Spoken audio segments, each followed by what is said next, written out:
Hi everyone, my name is Veronique and today I'm going to talk to you about VR and how VR can affect the treatment of phobia. Many specialists say that 2016 is going to be a VR year. Why are we going to say that? Maybe because VR is getting more and more important. It can also be used in medicine. And we're going to hear more and more about this really soon because specialists realize how VR can affect phobia treatments. And this is what I'm going to talk to you about today. VR is not a really new thing. Since 1995, people are doing researches to find how VR can be helpful in medicine. Do you know that in 1997, the first VR experience was realized to treat phobia? But first of all, let's be specific.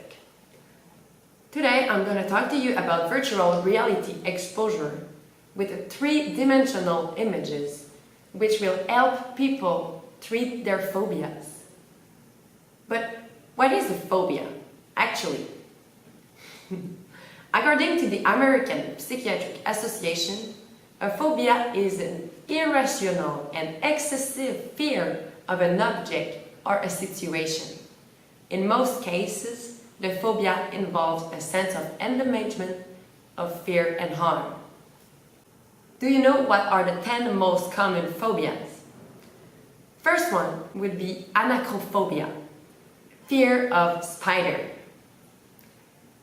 Second one, ophidiophobia, fear of snakes. Number 3, acrophobia, fear of height. Number 4, agoraphobia. This means people are scared to be in a situation in which they can't escape. For example, a crowded room. They cannot escape and they think it's really difficult for them. Then the number 5, cynophobia, being scared of dogs. Number 6, astrophobia, fear of lightning and thunder. Number 7,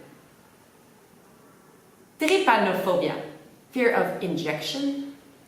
Number 8, social phobias, people who are scared of social situations, such as meeting somebody, asking for a coffee, or being in a crowded room with people and need to talk. These people would avoid these events and situations to make sure they're not going to have to speak with somebody. The 9th one, pteromerophobia, the fear of flying. And then the last one, but not the least, mesophobia, fear of germs and dirt. People suffering from phobias can have a very difficult life. I mean, for example, my dad, he is really scared of dogs. So if we walk in the street, everything is fine, but then he hears a dog barking, he would get really frightened and be scared. Like his brain will just think about his fear instead of thinking why he is walking on the street. Even if the dog is attached, my dad will be very scared and won't be able to continue his way. So when these people who suffer from a phobia are alone, their life can be very difficult. Many treatments exist to help people to get rid of their phobias. For example, some people will get very exposed to their phobias. Like a dog, my dad could be exposed slowly to small dogs and then bigger dogs and for a longer time to make sure he will appreciate them and not be scared anymore. Some doctors say that hypnosis is a really good way to get rid of a phobia because it's going to play in your brain and it's going to change your mind. Relaxation sessions can be really helpful for people with phobias. Many situations can be really stressful for them and their heart is beating really fast. Relaxation makes them feel more calm, so this might really help for the treatment of a phobia. What would it be if VR treatment would work? Imagine a world where people are so scared of heights, so scared of dogs, so scared of snakes. But with VR session, they can experience their fear, they can go through them and pass and then live a new life without being that scared. For example, somebody who's scared of height, he can put the glasses and then see himself being on a bridge, and slowly he can accept to see and then go look under him and what's happening. Because this is not true, but VR makes it feel like it's true. Being scared every day is not a really good way of life. Nobody wants to be stopped when they want to do something. It's not their fault. Being scared can be considered as a disease. It's not their fault. And these people, most of the time, they say they don't want to pass through this fear because they don't want to expose themselves to this fear. VR can bring something new. Somebody who's scared of spiders, of snakes, of dogs, anything, they can put these glasses and then slowly look at it. With many and many sessions, doctors believe that it's really going to help. VR treatment has made their proof. Since 1995, doctors are now using VR to treat some phobias. For example, in 1997, a woman of 43 years old, suffering from a high claustrophobia since she was 10 years old. She was referred to the hospital by the mental health services because of her strong fear and anxiety. This woman was sick. She had a disease and she needed to be cured. However, she refused the treatment because she was too scared of going in the machine.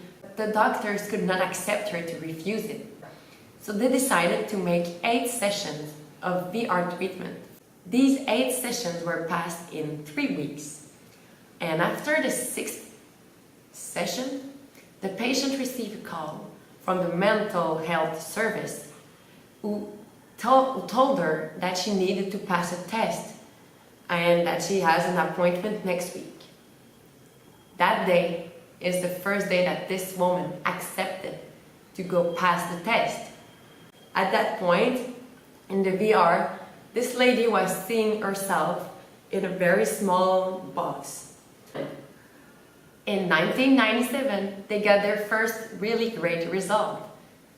The exposure by VR treatment was effective because the patient's anxiety for closer spaces decreased and can be observed from the measure taken before and after the treatment. The doctors David Opris, Sebastian Pinta, and Azucena Garcia Palacios are now doing an experiment about treating social phobias with a focus group.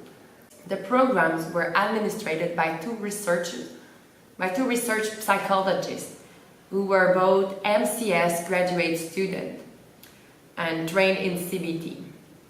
This treatment was 12 sessions of 15 minutes, and the goal was to make these people feel comfortable and decrease their social phobias.